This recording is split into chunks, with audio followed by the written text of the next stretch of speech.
পদ্মা সেতুর নকশা জটিলতার অবসান, চূড়ান্ত অনুমোদন পেল ৬ ও ৭ নম্বর পিলার, কাজে গতি আসার প্রত্যাশা। এতদিন যে সমস্যাগুলো ছিল, আমরা অনেকগুলো স্প্যান রেডি আছে, বসাতে পারছি না। এখন এই সমস্যাটা কেটে গেছে। পদ্মা সেতু তাড়াতাড়ি হয়ে যাবে। আমরা অপেক্ষায় আছি পুরো সেতুটা কখন হইব। দেখছিলেন প্রধান শিরোনাম। দুপুরের সময় সঙ্গে আছি আমি ওয়াহিদা স্বপ্না এবং আমি তাহিয়া রুবাইয়াত অপলা। এবার অন্যান্য শীর্ষ সংবাদ। উপজেলা নির্বাচন জোটগতভাবে করবে না আওয়ামী লীগ, জানালেন ওবায়দুল কাদের। সংরক্ষিত নারী আসনে মনোনয়ন ফর্ম বিক্রি শুরু। সংলাপের নামে দ্বিমুখী আচরণ করছে আওয়ামী লীগ, মন্তব্য মির্জা ফখরুলের। আবারও ভোট কারচুপির অভিযোগ।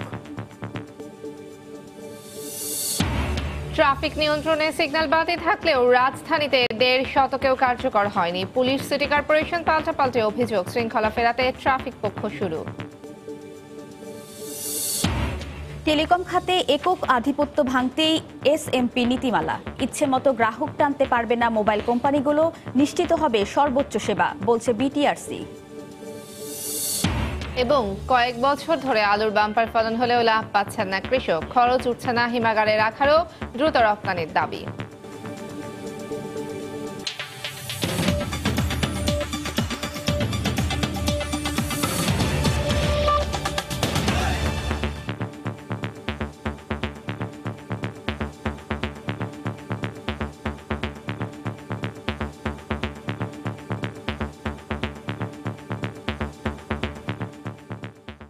অবশেষে শতভাগ সমাধান হয়েছে পদ্মা সেতুর নকশা জটিলতার। সেতুর ২২টি পিলারের মধ্যে ২০টির সমাধান আগে হলেও আটকে ছিল ৬ ও ৭ নম্বর পিলারের নকশা। আজ এই দুটি পিলারের সংশোধিত নকশা ও চূড়ান্ত অনুমোদন দিয়েছে সেতু কর্তৃপক্ষ। এর ফলে কাজে গতি আসার ব্যাপারে আশাবাদী প্রকল্প পরিচালক। এহসান জুয়েলের প্রতিবেদন। ৪২টি পিলার নিয়ে নির্মিত হচ্ছে দেশের কোটি মানুষের স্বপ্নে লালিত পদ্মা সেতু। সেতু নির্মাণের আনুষ্ঠানিক কাজের সূচনা হয়েছিল মাওয়া প্রান্তে ৬ নম্বর পিলার দিয়ে। তবে সেখানে সৃষ্টি হয় ভয়াবহ জটিলতা। এই অংশে নদীর তলদেশের মাটির গঠনের কারণে কিছুতেই বসানো যাচ্ছিল না পিলার। প্রায় ১২৪ মিটার দৈর্ঘ্যের ৬টি খুঁটি দিয়ে তৈরি করা হচ্ছিল এক একটি পিলার। ওই জটিলতার সমাধান না হওয়ায় দ্রুত কাজ সরিয়ে নেওয়া হয় জাজিরা প্রান্তে। সেখানে নদীর তলদেশের মাটিতে সমস্যা না থাকায় একের পর এক বসানো হয় পিলার ও স্প্যান। একই সঙ্গে কাজ চলে মাওয়া প্রান্তের নকশা জটিলতা সমাধানের। দেশি বিদেশি ৬টি প্রতিষ্ঠান প্রায় ১ বছর ধরে এই কাজ চালিয়ে শুরুতে এক একটি পিলারে ৬টির জায়গায় ৭টি করে খুঁটি বসিয়ে সমস্যা সমাধানের চেষ্টা করা হয়। এ পদ্ধতিতে কয়েকটি পিলারে কাজ হলেও কিছু কিছু পিলারে যোগ করা হয় বিশ্বে প্রথমবারের মতো স্টিলের পাইলে টেম প্রযুক্তি। এভাবেই চলে সমাধানের চেষ্টা। ডিজাইনের সময় যে সয়েল এজিউম করা হয়েছিল কিছু কিছু টেস্ট থেকে, সবগুলো টেস্ট তখন করা হয়নি। পরে যখন সবগুলো টেস্ট করা হলো, সবগুলো পিয়ারে দেখা যাচ্ছে যে আমরা প্রায় ২২টা পিয়ারে ভিন্ন রকমের সয়েল পাচ্ছি। তো এটা করতে যাইয়া আমাদেরকে কিছু টেস্ট করতে হলো, লোড টেস্ট, যেটা সময় লাগে অনেক বেশি। টেস্ট প্যাডগুলো লোড টেস্ট করতে প্রায় বছরখানেক সময় চলে গেছে বেশি। এই বছরের শেষের দিকে আমরা সিদ্ধান্ত নিতে পারলাম যে ওটার রিডিজাইন করা হলো, এই কয়েকটা পিয়ারে রিডিজাইন করা হয়েছে। তবে এত সব চেষ্টায়ও কাজ হয়নি ৬ ও ৭ নম্বর পিলারে। সেখানে নানা কৌশল ব্যর্থ হলেও হাল ছাড়েনি কর্তৃপক্ষ। অবশেষে সংশোধিত নকশায় চূড়ান্ত অনুমোদন দেওয়া হলো মঙ্গলবার। এখন বাকি কাজ দ্রুত শেষ হবে বলে আশাবাদী প্রকল্প পরিচালক। কনসালটেন্ট সহ আমরা মিট করেছি যে তাদেরকে আমরা বলছি তোমরা এক্সপিডিশন মেজার নাও, কীভাবে মেটেরিয়াল, ইকুইপমেন্ট, ম্যান পাওয়ার বাড়িয়ে আমাদের প্রোগ্রেসটাকে আরও ভালো করা যায়। এতদিন যে সমস্যাগুলো ছিল, আমরা অনেকগুলো স্প্যান রেডি আছে, বসাতে পারছি না। এখন এই সমস্যাটা কেটে গেছে। পদ্মা সেতুর কাজে গলার কাটা হয়েছিল এই ৬ ও ৭ নম্বর পিলার। সংশোধিত নতুন নকশা অনুমোদনের ফলে সে জটিলতা আর রইল না। নতুন করে কোনো জটিলতা তৈরি না হলে বলা যেতে পারে পদ্মা সেতুর কাজে আর কোনো জটিলতাই নেই। এখন আশা করা যেতে পারে আগামী দিনগুলোতে একটির পর একটি নতুন পিলার বসবে আর সেখানে দৃশ্যমান করা সম্ভব হবে নতুন নতুন স্প্যান। এহসান জুয়েল, সময় সংবাদ, মাওয়া, মুন্সিগঞ্জ। এই মুহূর্তে মুন্সিগঞ্জে আছেন রিপোর্টার এহসান জুয়েল, সরাসরি যাচ্ছি সেখানে। জুয়েল। স্বপ্ন, আপনি হয়তো এর আগে সংবাদটিতেই কিছু মানুষের উচ্ছ্বাস দেখতে পাচ্ছেন। দেশের এই দক্ষিণাঞ্চলের মানুষ এখানকার পদ্মার দুই পারের মানুষরাই মূলত আশায় বুক বেঁধে আছে যে এই পদ্মা সেতুটি হবে। তবে পদ্মা সেতু হওয়ার পথে যে বিষয়টি অন্যতম একটি বাধা ছিল সেটি হলো যে পদ্মা সেতুর 22টি পিলার, 42টি পিলারের মধ্যে 22টি পিলারেরই নকশায় জটিলতা ছিল। অর্থাৎ এখানকার পদ্মা নদীর তলদেশের মাটির যে গঠন, সেই গঠনে বেশ কিছু বৈচিত্র্য থাকার কারণে যে পিলারগুলো এখানে বসানোর কথা ছিল সেগুলো বসানো যাচ্ছিল না। এরকম প্রায় 22টি পিলারের ঘটনা ছিল। তো যখন বছর তিনেক আগেই এই ঘটনাটি ধরা পড়ে তখন কিন্তু এখানকার প্রকৌশলীরা আস্তে আস্তে চেষ্টা চালিয়ে যাচ্ছিলেন কিভাবে এই নকশাগুলো সংশোধন করে পিলারগুলো বসানো যায়। বেশ কটি পিলারে সেটি সমাধান হয়েও গিয়েছিল, কিন্তু পদ্মা নদীর 2, 6 এবং 7 নম্বর পিলার, এই দুটি পিলারে কিন্তু এই নকশার জটিলতা কোনোভাবেই সমাধান করা যাচ্ছিল না। যখন অন্যান্য পিলারগুলোতে 6টি খুঁটির পরিবর্তে 7টি করে খুঁটি দিয়ে সমাধান করা যাচ্ছিল, সেটিও কিন্তু এই 6 এবং 7 নম্বর পিলারে করা যাচ্ছিল না এই কারণ কাজটি ধরাই হয়েছিল 6 এবং 7 নম্বর পিলারে এবং এখানেকার 3টি খুঁটি বসিয়ে ফেলা হয়েছিল। যেহেতু 3টি খুঁটি বসিয়ে ফেলা হয়েছে, যখন 7টি খুঁটি করার পরিকল্পনা করা হলো 6টির পরিবর্তে, তখন এই 3টি খুঁটির কারণে বাকি 4টি খুঁটির যে পজিশন সেখানে সমস্যা ছিল। তাই একটু ভিন্নভাবে 6 এবং 7 নম্বর পিলারের ব্যাপারে প্রকৌশলীরা চেষ্টা করছিলেন এবং দেশি বিদেশি 6টি প্রতিষ্ঠান এই নকশাটি কিভাবে সংশোধন করা যায় সেটি নিয়ে গত 1 বছরেরও বেশি সময় ধরে কাজ করেছেন। একাধিক প্রস্তাব তারা পাঠিয়েছিলেন পদ্মা সেতুর প্যানেল অফ এক্সপার্টদের কাছে, কিন্তু কোনোটি আসলে জুতসই হচ্ছিল না। কিন্তু আজকে সকালে আমরা আপনাদের সুখবরটি দিয়েছিলাম যে 6 এবং 7 নম্বর পিলারের নকশা চূড়ান্ত অনুমোদন দেওয়া হয়েছে এবং এই যে নকশায় অনুমোদন দেওয়া হলো সেটি একটু আপনাদের জানিয়ে রাখতে চাই যে 6টি খুঁটির পরিবর্তে এক একটি পিলারে 7টি করে খুঁটি বসানো হবে এবং এই 7টি খুঁটির মধ্যে 3টি খুঁটির অর্ধেক যেহেতু আগে বসানো হয়েছে তাই সেখানে নতুন কোনো প্রযুক্তি ব্যবহার করা হবে না, কিন্তু বাকি যে 4টি খুঁটি রয়েছে সেখানে ট্যাম্প প্রযুক্তি ব্যবহার করা হবে এবং এই 7টি খুঁটিরই কিন্তু দৈর্ঘ্য হবে 124 মিটার করে। এইভাবেই 6 এবং 7 নম্বর খুঁটি পিলারের সমস্যার সমাধান করা হয়েছে এবং আশা করা হচ্ছে যেহেতু সবগুলো পিলারের এই সমস্যার সমাধান হয়ে গিয়েছে তাই পদ্মা সেতুর কোনো স্প্যান বসাতে আর কোনো পিলারের জন্য অপেক্ষা করতে হবে না। একটির পর একটি পিলার বসবে, একটির পর একটি স্প্যান বসানো সম্ভব হবে। এরকমই প্রত্যাশা এখানকার প্রকৌশলীদের, এরকমই প্রত্যাশা পদ্মা সেতু নিয়ে যারা অপেক্ষায় আছেন তাদের। স্বপ্না, এই ছিল আমার কাছে সবশেষ খবর।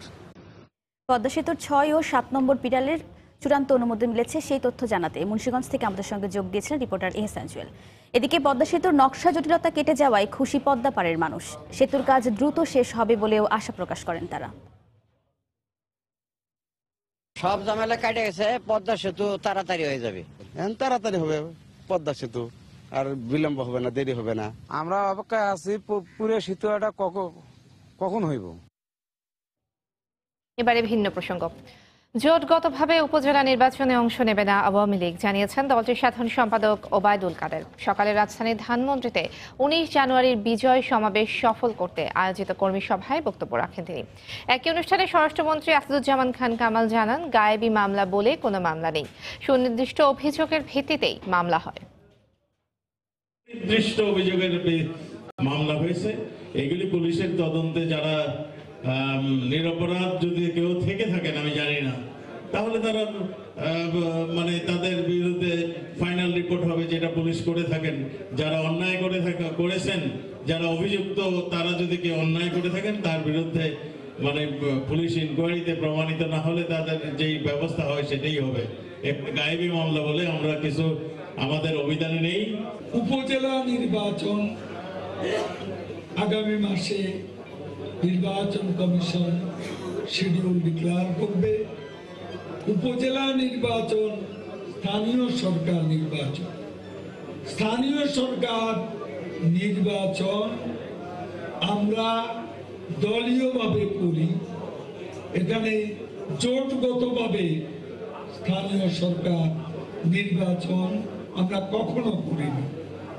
এমনকি সিটি কর্পোরেশন নির্বাচনও আমরা দলীয়ভাবে করেছি। একাদশ জাতীয় সংসদে সংরক্ষিত নারী আসনের জন্য আওয়ামী লীগের মনোনয়ন ফর্ম বিক্রি শুরু হয়েছে। সকাল 10টায় ধানমন্ডিতে আওয়ামী লীগ সভাপতির কার্যালয়ে মনোনয়ন ফর্ম বিক্রির উদ্বোধন করেন দলের সাধারণ সম্পাদক ওবায়দুল কাদের। ফর্ম কিনতে সকাল থেকেই ধানমন্ডিতে ভিড় করেন মনোনয়ন প্রত্যাশীরা। প্রতিটি মনোনয়ন ফর্ম বিক্রি করা হচ্ছে 30,000 টাকায়। একাদশ জাতীয় সংসদ নির্বাচনে আওয়ামী লীগ 257টি আসনে জয় পেয়েছে। সেই হিসেবে দলটি 50টি সংরক্ষিত নারী আসনের মধ্যে 43টি আসন পাবে। আগামী দুদিন ফর্ম বিক্রি কার্যক্রম চলবে, জমা দিতে হবে 18ই জানুয়ারির মধ্যে।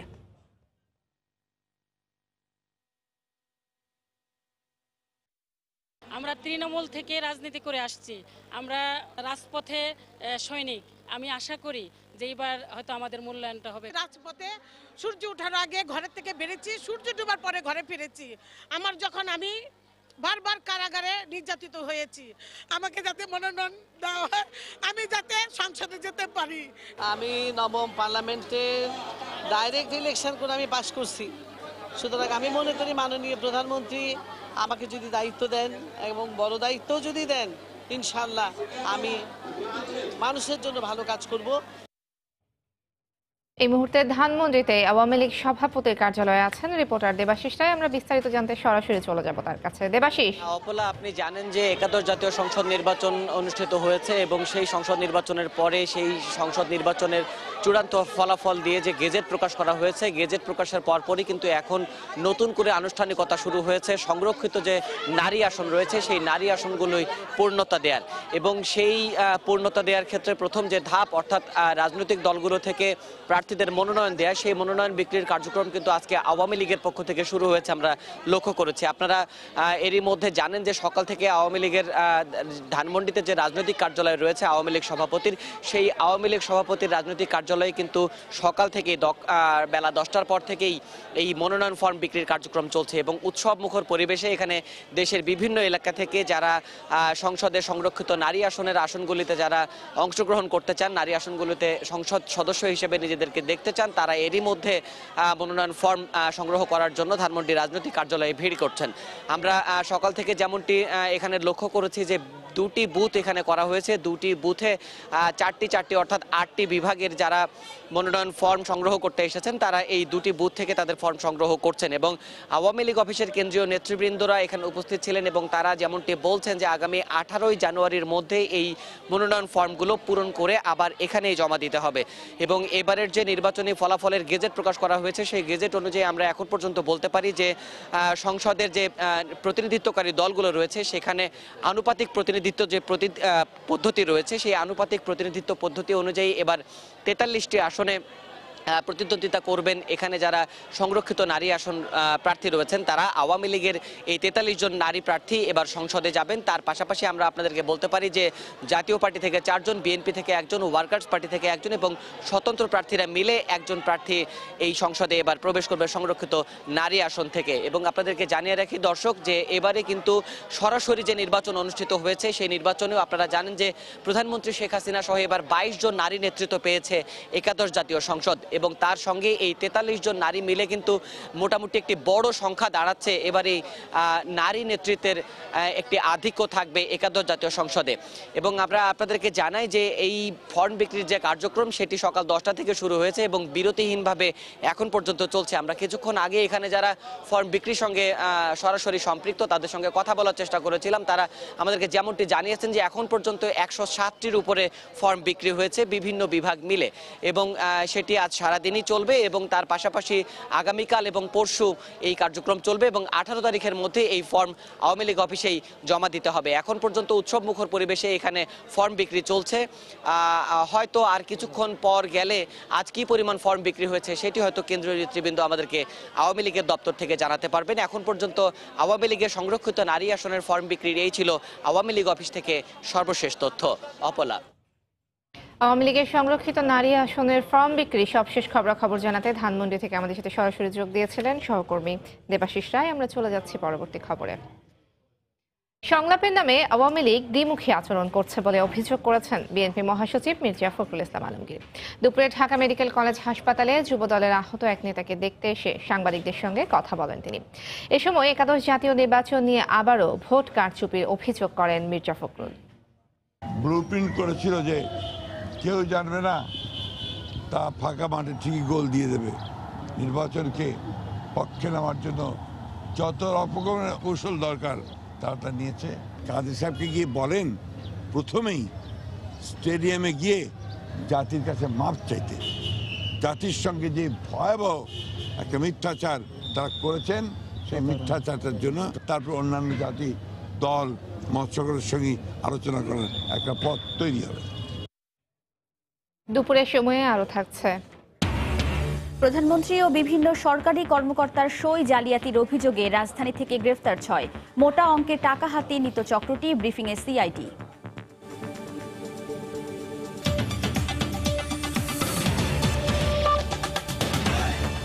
তথ্য প্রযুক্তি খাতসহ ভিশন 2021 বাস্তবায়নে জাপান বাংলাদেশের পাশে থাকবে। প্রধানমন্ত্রী শেখ হাসিনার সঙ্গে সৌজন্য সাক্ষাতে একথা জানিয়েছেন জাপানের অর্থনৈতিক সংস্কার বিষয়ক মন্ত্রী তোশিমিৎসু মোতেগি। সকালে প্রধানমন্ত্রীর কার্যালয়ে সাক্ষাৎ করেন তিনি। এ সময় বাংলাদেশ ও জাপানের দীর্ঘদিনের বন্ধুত্বপূর্ণ সম্পর্কের কথা উল্লেখ করে ভবিষ্যতে দুই দেশের অর্থনৈতিক ও উন্নয়ন সহযোগিতা আরও বাড়বে বলে আশাবাদ ব্যক্ত করেন জাপানি মন্ত্রী। এরপর বাংলাদেশে নিযুক্ত নেপালের রাষ্ট্রদূত চোপলাল ভুসাল প্রধানমন্ত্রীর সঙ্গে বিদায়ী সাক্ষাৎ করেন। দায়িত্ব পালনকালে সহযোগিতার জন্য প্রধানমন্ত্রীকে ধন্যবাদ জানান রাষ্ট্রদূত।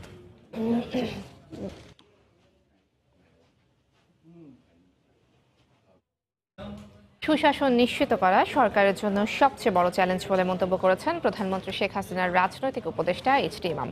সকালে ধানমন্ডি 32 নম্বরে সাংবাদিকদের এক প্রশ্নের জবাবে তিনি কথা বলেন। এছাড়া দেশের অর্থনীতিতে শৃঙ্খলা ফেরাতে পদক্ষেপ নেওয়ার কথা জানান অর্থনৈতিক উপদেষ্টা ডক্টর মশিউর রহমান। এর আগে প্রধানমন্ত্রীর নবনিযুক্ত 5 উপদেষ্টা ধানমন্ডিতে বঙ্গবন্ধুর প্রতিকৃতিতে ফুল দিয়ে শ্রদ্ধা জানান।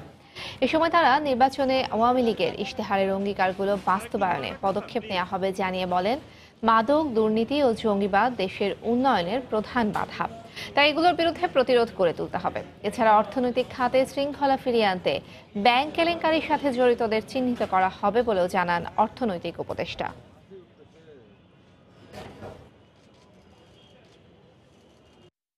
বিনিয়োগের যথাযথ ব্যবহার, দক্ষ ব্যবহার, এটা আমাদের একটা বড় চ্যালেঞ্জ হবে। আর একটি হলো যে অর্থনীতির বিভিন্ন দিকের ভিতরে একটা সম্পর্ক আছে, সেই ভারসাম্যটা রক্ষা করার জন্য খুব সেন্সিটিভলি আমাদের কাজ করতে হবে। চ্যালেঞ্জ হলো গুড গভর্নেন্স, সুশাসন। সুশাসন মানে শুধু শান্তি শৃঙ্খলা না, দেশের শান্তি শৃঙ্খলা থাকবে, দেশের জনতা, প্রধানমন্ত্রী তো সকলের প্রধানমন্ত্রী, জনগণের প্রধানমন্ত্রী, তিনি ম্যান্ডেট পেয়েছেন ওই ইশতেহারের ভিত্তিতে। কাজে ইশতেহারটি বাস্তবায়নই হচ্ছে বড় চ্যালেঞ্জ। হেঁটে গিয়ে বিএনপি ঐক্যফ্রন্ট নির্বাচনকে বিতর্কিত করার চক্রান্ত করছে বলে অভিযোগ করেছেন আওয়ামী লীগের যুগ্ম সাধারণ সম্পাদক মাহবুবুল আলম হানিফ। সকালে বঙ্গবন্ধু অ্যাভিনিউয়ে আওয়ামী লীগের কেন্দ্রীয় কার্যালয়ে শ্রমিক লীগ আয়োজিত যৌথ সভায় তিনি একথা বলেন। যুদ্ধাপরাধী, দুর্নীতিবাজ ও সন্ত্রাসীদের নিয়ে মাঠে নামায় নির্বাচনে ঐক্যফ্রন্টের পরাজয় হয়েছে বলেও মন্তব্য করেন তিনি। স্বাধীনতা বিরোধী, যুদ্ধাপরাধী জামাত এবং ৭১-এর মুক্তিযুদ্ধের সময় যে এজেন্ট, বঙ্গবন্ধুর আত্মস্বীকৃত হত্যাকারী, খুনিদের পৃষ্ঠপোষক, সেই দল বিএনপি এবং তার সঙ্গে কিছু জনবিচ্ছিন্ন দলকে নিয়ে ঐক্যফ্রন্ট করে তারা নির্বাচনের মাঠে নিয়েছিলেন, যার কারণে বিএনপির একটা চরম ভরাডুবি হয়েছে। এখন এই ভরাডুবিকে আড়াল করার জন্য নির্লজ্জ মিথ্যাচারে লিপ্ত হয়েছে।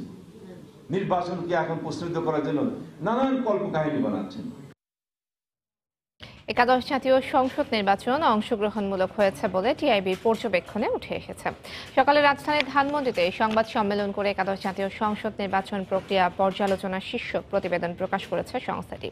তবে নির্বাচনকে ঘিরে যেসব অভিযোগ উঠেছে সেগুলোর বিচার বিভাগীয় তদন্তের দাবি জানানো হয় সংবাদ সম্মেলনে।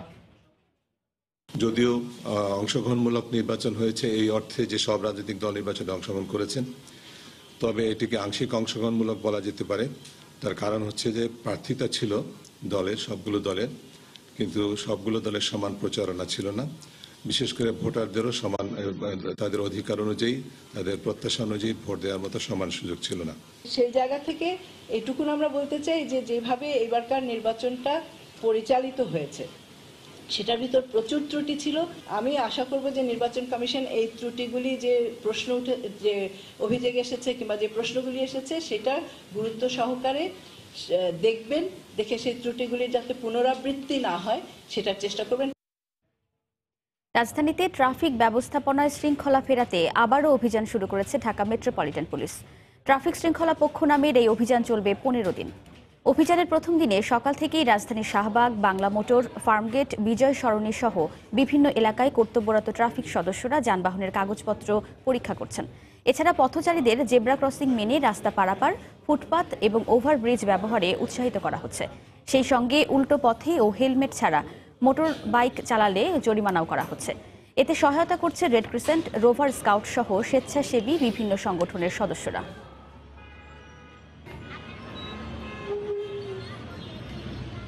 মানুষদেরকে সচেতন করা, গাড়ির সিগন্যাল দিলে গাড়িটা সাদা থাকে ওই পারে দাঁড়ানো, ওইটা আমরা বুঝিয়ে দাও মানুষকে।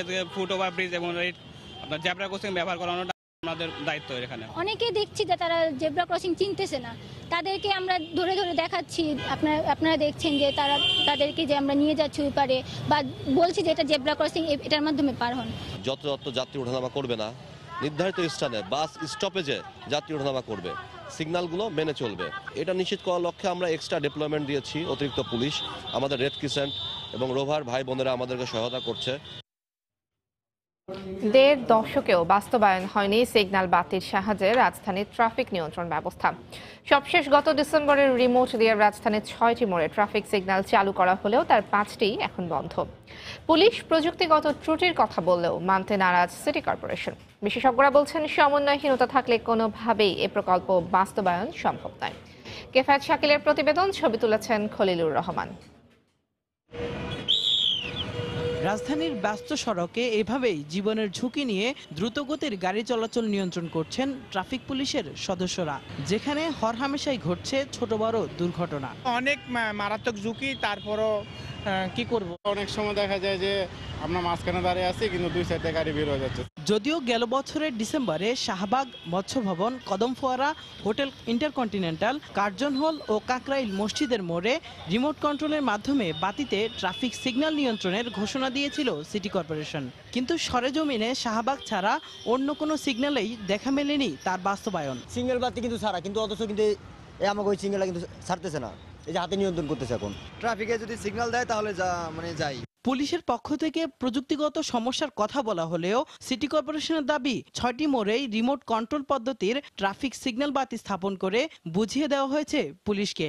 সেগুলো নিয়মিত রক্ষণাবেক্ষণ করা হচ্ছে বলেও জানান তারা। ৬টা ইন্টারসেকশনে রিমোট কন্ট্রোল দেওয়া হয়েছে, এগুলো আমরা চেষ্টা করে যাচ্ছি চালানোর জন্য। কিছু ত্রুটি বিচ্যুতি আছে, সেগুলো আমরা সিটি কর্পোরেশনের সাথে নিয়মিত যোগাযোগ করে এগুলো ওভারকাম করার চেষ্টা করে যাচ্ছি। ফিল্ড লেভেলে সেগুলি একাধিকবার আমরা ট্রায়াল বেসিসে কাজ করে যখন এটা সম্পূর্ণভাবে ওকে আছে তখন এটা সিগন্যাল হ্যান্ডওভার করেছি। কমপ্লেন পাওয়ার সঙ্গে সঙ্গে আমরা সেটা মিট আপ করি। সুষ্ঠুভাবে ট্রাফিক সিগন্যাল নিয়ন্ত্রণ করতে হলে পুরো দায়িত্ব ট্রাফিক বিভাগকে দেওয়ার পরামর্শ বিশেষজ্ঞদের। একবার সিগন্যাল চলে আসলে তার টাইমিং যদি পরিবর্তন করতে হয়, যদি কোনোটা ফিউজ হয়ে যায়, এগুলিকে কিন্তু তৎক্ষণাৎ মেনটেন করতে হয় বলেই কিন্তু একটা স্বতন্ত্র ইউনিট থাকতে হয়। কনসালটেন্ট ডিপেন্ডেন্ট কখনো সিগন্যাল হয় না। এর আগে রাজধানীর যানজট নিয়ন্ত্রণে ২০০২ সালে ২৫ কোটি টাকা ব্যয়ে ৮৮টি মোড়ে আধুনিক ট্রাফিক সিগন্যাল বাতি বসায় সরকার। রাজধানীর যানজট নিয়ন্ত্রণ ও সড়ক ব্যবস্থায় শৃঙ্খলা আনতে ২০০২ সালে বসানো হয়েছিল এই ট্রাফিক সিগন্যাল বাতিগুলো, কিন্তু গত ১.৫ দশকেও আলোর মুখ দেখেনি প্রকল্পটি। বিশেষজ্ঞরা বলছেন সমন্বয়হীনতা কাটিয়ে প্রযুক্তিগত সমস্যা সমাধানের মাধ্যমে ট্রাফিক সিগন্যাল বাতিগুলো চালু করা গেলে নিয়ন্ত্রণ আসবে রাজধানীর সড়কে। কেফায়েত শাকিল, সময় সংবাদ, ঢাকা। ভেজাল খাবারের বিরুদ্ধে অভিযান চালাচ্ছে ঢাকা দক্ষিণ সিটি কর্পোরেশনের ভ্রাম্যমাণ আদালত। এই মুহূর্তে রাজধানীর ফকিরাপুল এলাকায় আছেন রিপোর্টার ফারুক ভুঁইয়া রবিন। সরাসরি যাচ্ছি তার কাছে। রবিন। স্বপ্না, ঢাকা দক্ষিণ সিটি কর্পোরেশনের ভ্রাম্যমাণ আদালতের উদ্যোগে যে সপ্তাহব্যাপী খাদ্যের ভেজাল প্রতিরোধে যে অভিযান চলছে, বিশেষ অভিযান, সেটি আসলে আজকের তৃতীয় দিন এবং আজকের এই তৃতীয় দিনে ঢাকা দক্ষিণ সিটি কর্পোরেশনের ভ্রাম্যমাণ আদালত আজকে বেশ কয়েকটি জায়গায়, রাজধানীর বেশ কয়েকটি জায়গায় তারা খাদ্যে ভেজাল বিরোধী অভিযান চালিয়েছে।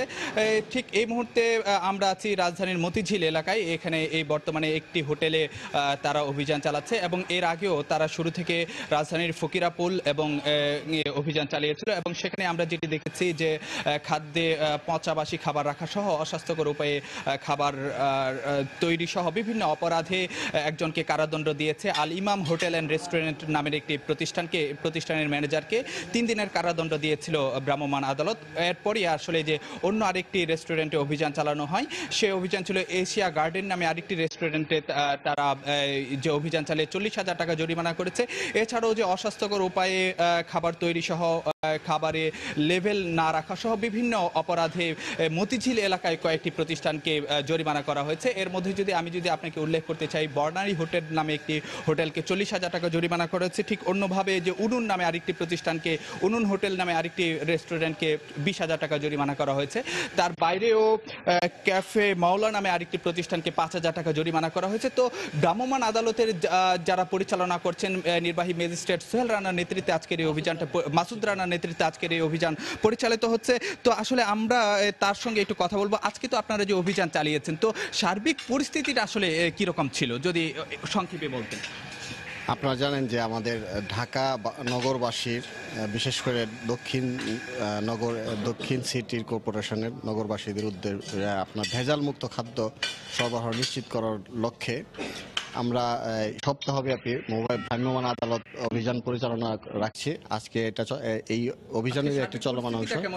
আজকে মোটামুটি আমরা ফকিরাপুল এবং মতিঝিল এলাকায় আমরা বিভিন্ন হোটেলে এবং খাদ্য সরবরাহকারী প্রতিষ্ঠানগুলোতে অভিযান চালিয়েছি এবং একজনকে কারাদণ্ড এবং প্রায় 1 লক্ষ টাকার মতো আপনার অর্থদণ্ড প্রদান করা হয়েছে। ধন্যবাদ আপনাকে। যে নির্বাহী ম্যাজিস্ট্রেট তারা যেটি বলছেন যে তারা আসলে কারাদণ্ড এবং অর্থদণ্ড দুটি দণ্ডই আসলে তারা তাদের আজকের এই অভিযানে প্রয়োগ করার চেষ্টা করেছেন। তো এই ছিল আসলে আমার কাছে রাজধানীর মতিঝিল থেকে ঢাকা দক্ষিণ সিটি কর্পোরেশনের ভ্রাম্যমাণ আদালতের বিশেষ অভিযানের সবশেষ। ফিরে যাচ্ছে স্টুডিওতে স্বপ্না। ফকিরাপুল সহ বিভিন্ন এলাকায় ভ্রাম্যমাণ আদালতের অভিযানের খবর জানাতে আমাদের সঙ্গে যোগ দিয়েছেন রিপোর্টার ফারুক প্রিয়া রবিন। এবার চলে যাচ্ছি পরের প্রসঙ্গে। প্রধানমন্ত্রী দুদক চেয়ারম্যান, এনবিআর ও এনএসআই প্রধান সহ বিভিন্ন উচ্চপদস্থ সরকারি কর্মকর্তার নাম ব্যবহার করে প্রতারণার অভিযোগে রাজধানীর পল্লবী এলাকা থেকে 6 জনকে গ্রেফতার করেছে সিআইডি। তাদের কাছ থেকে প্রধানমন্ত্রীর জাল স্বাক্ষর সম্বলিত প্যাড উদ্ধার করা হয়েছে। দুপুরে সিআইডি কার্যালয়ে সংবাদ সম্মেলনে জানানো হয়, এই চক্রটি প্রধানমন্ত্রী সহ বিভিন্ন কর্মকর্তার স্বাক্ষর জাল করে প্রতারণা করে আসছিল।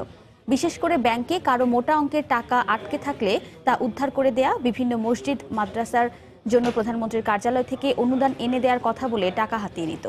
সিআইডি জানায়, প্রতারণার মাধ্যমে এখন 42 লাখ টাকা আত্মসাতের প্রমাণ পেয়েছেন তারা। তাদের নামে পল্লবী থানায় প্রতারণার মামলা করা হয়েছে।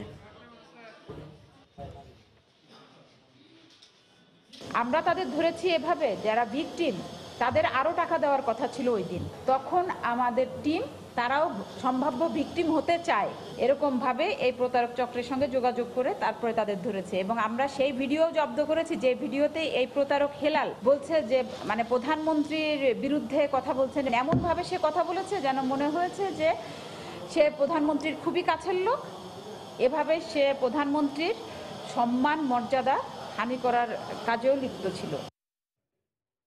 রাজধানীর 0 পয়েন্টে ট্রাফিক শৃঙ্খলা পক্ষের উদ্বোধনী অনুষ্ঠানে বক্তব্য রাখছেন স্বরাষ্ট্রমন্ত্রী আসাদুজ্জামান খান কামাল। আমরা এখন সরাসরি চলে যাচ্ছি সেখানে। ট্রাফিক সপ্তাহ শুরু করেছিলাম এবং সেটা ব্যাপক সাড়া মিলেছিল এবং সেই ট্রাফিক সপ্তাহ পালনের পরে আমাদের যারা নাকি আমরা যানবাহনে চলাচল করি কিংবা আমরা যারা রাস্তায় মানে আমরা এই পার থেকে ওই পারে যাই, রাস্তা ব্যবহার করি, আমরা সবাই কিন্তু সচেতন হয়েছিলাম। আমরা সেটাই আবারও একটু সবাইকে মনে করিয়ে দিতে চাচ্ছি যে সবাই যেন ট্রাফিক আইনটা মেনে চলেন, সবাই যেন তাদের নিকটস্থ ফুট ওভারব্রিজটা কিংবা আন্ডারপাসটা ইউজ করেন, যত্রতত্র গাড়ি পার্কিং না করেন, যত্রতত্র তারা যেন রাস্তাঘাটে মানে নিয়ম না মেনে দৌড় কিংবা কোনো রাস্তায় এইভাবে আইন না মেনে চলাচল করেন, সেইটাই আমরা মোবাইলে কথা বলতে বলতে গাড়ি চালানো। আরেকটা মানে বিষয়ে সবারই দৃষ্টি আকর্ষণ করছি, মোবাইল সবার জন্যই প্রয়োজনীয় জিনিস, কিন্তু মোবাইল কানে দিয়ে গাড়ি চালাবেন না দয়া করে। মোবাইল কানে দিয়ে আপনারা মোটরসাইকেল চালাবেন না এবং মোবাইল চালিয়ে আপনারা যত্রতত্রভাবে দৌড়ঝাঁপ দিবেন না রাস্তার ভিতরে কিংবা মানে রাস্তায় চলাচল করার সময় এক জায়গায় দাঁড়িয়ে মোবাইলের কথাটা শেষ করে তারপর আবার চলুন। এটাই আমাদের প্রচার থাকবে, আমাদের আবেদন থাকবে। সেই জন্যই আমরা এই 15 দিনের ট্রাফিক পক্ষ আমরা পালন করতে যাচ্ছি। আমাদের ট্রাফিক পুলিশ, আমাদের মেট্রোপলিটন পুলিশ তো বটেই, তারা কিন্তু অনেক পরিশ্রম করে যাচ্ছেন এবং তাদের সহযোগিতা করার জন্য সবার কাছে আমি আহ্বান রেখে আমি আজকে যে ট্রাফিক পক্ষ শুরু হতে যাচ্ছে সেটার উদ্বোধন ঘোষণা করলাম আজকের থেকে 31 তারিখ পর্যন্ত। রাজধানীর নূর হোসেন চত্বরে ট্রাফিক শৃঙ্খলা পক্ষের উদ্বোধনী অনুষ্ঠানের উদ্বোধন করলেন স্বরাষ্ট্রমন্ত্রী আসাদুজ্জামান খান কামাল। আমরা এতক্ষণ সরাসরি ছিলাম সেখানে।